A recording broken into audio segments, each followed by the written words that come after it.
কি হয়েছে আপনি বুঝতে পারতেছেন না? কি করে বসবেন? আমার এলাকায় বাড়ি করতেছেন, আমারে জানাননি? আপনার তো বহুত বড় সাহস। আরে ভাই, বাড়ি করতেছি আমি, আপনাদের কি জানাবো? আপনাদের তো চিনলাম না।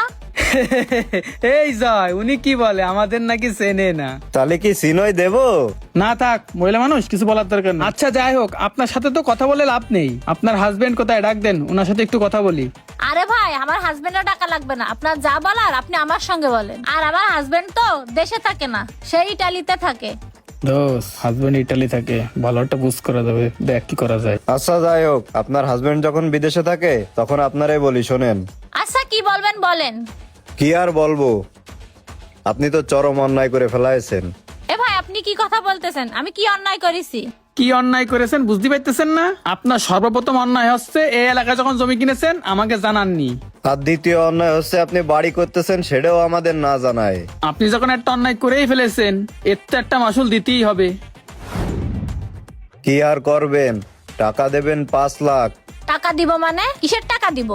এই যে এলাকায় বাড়ি ঘর করতেছেন, এলাকার পোলাপানের একটা খরচ খরচা আছে না, ওই খরচটা আপনি দেবেন না? আজব ব্যাপার, আমি জমি কিনে বাড়ি করতেছি, আমি আপনার পোলাপানের টাকা দিতে যাবো কি জন্য? শোনেন ভাই, আমি ভালোভাবে বলতেছি, আপনার পোলাপানের আমি 1 টাকাও দিতে পারবো না। আপনারা যদি বেশি বাড়াবাড়ি করেন তাহলে আমি পুলিশের কাছে যাব। শোনেন আপা, আইনের কত ধারায় কি হয় ওটা আমরা খুব ভালোভাবেই জানি। আর আপনি যে জায়গার কথা করছেন না, ওটা আমাদের মামা বাড়ি। তাই বলতেছি, ওইসব আইনের ভয় আমাদের দেখায় লাভ নেই। আর আপনারা যে টাকাটার কথা বলেছি, টাকাটা আজকে সন্ধ্যার ভিতরে আমাদের কাছে পৌঁছায় দিবেন। তা না হলে আপনি এখানে কিভাবে বাড়ি করেন ওটাও আমরা দেখে ছাড়বো। আরে যান, আপনাদের মতো পাতিমস্তান কত দেখেছি। আপনি যান, যা পারেন করে নিয়ে নেন। শোনেন, আপনি কিন্তু কাজটা ভালো করলেন না, এর ফল কিন্তু আপনার ভোগা লাগবে। এই চল। চল। আরে যান যান, কত দেখলাম আপনার মতো মাস্তান। না রে, এগের কথাবার্তা শুনে তো ভালো লাগলো না। এরা যদি কোনো ক্ষতিমতি করে ফেলে, কাজটা কি ঠিক করলাম? আচ্ছা, ওই বড় ভাই তো বলে গেছিল কোনো ঝামেলা হলে তাকে জানাইতে। দেই, উনারে একবার ফোন দি। তারপর হঠাৎ আমার বাসায় কি মনে করে আসলেন? আসলে ভাই, আপনি তো বলেছিলেন আমি কোনো সুবিধা অসুবিধায় পড়লে আপনাকে জানাইতে।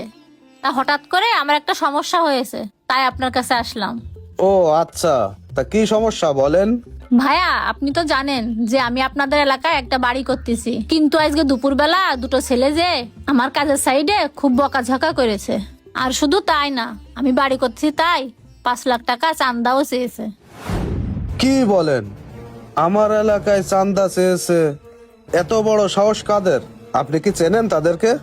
না ভাইয়া, আমি তো আসলে ওনাদেরকে চিনি না, তবে ওরা একজন একজনের সাথে কথা বলার সময় জয় বলে ডাকতেছিল। ও আচ্ছা।